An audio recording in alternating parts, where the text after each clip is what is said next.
This is the question number 13 from previous year paper of recruitment of assistant master of West Bengal PSC. Okay, and the problem is if A be a square matrix of order 3, this is very important term, order 3, then 4 options are given. Here we use a simple property of determinant. The properties are the skew symmetric determinant of odd order is 0, we know. Okay, and skew symmetric determinant of even order, we know this is perfect square. We use this property.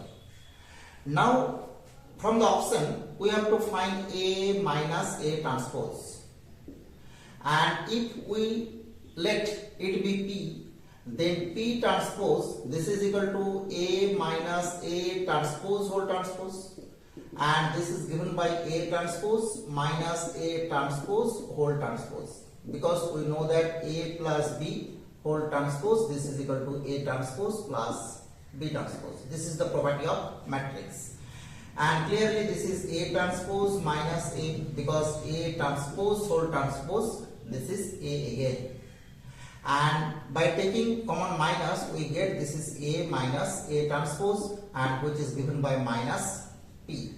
Okay, because this is taken to be P. So clearly P is a skew symmetric determinant, and we know that if the determinant A is of order 3, then also A transpose is of order 3, and the difference of two determinant of order 3 is also a determinant of order 3. So here we say that this is a determinant of order 3, or this is determinant of order 3 cross 3. Right.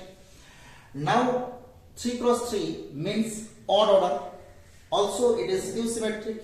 So from this property we say that skew symmetric determinant of odd order is 0. So we can write determinant P, this is equal to 0, and determinant P, this is equal to 0, that is determinant A minus A transpose, this is equal to 0. So our correct option is option number A. And this is symmetric matrix in option 2, but we already proved this is skew symmetric matrix. And since determinant A, this is equal to 0, so it is singular. So this is not singular, it is not correct, it is also not correct, and it is also not correct. Sorry, this is not null matrix, may or may not be null matrix. So this is also not correct. So our correct option is option number A. This is very, very simple and using a simple property of determinant. Right. Thank you for watching.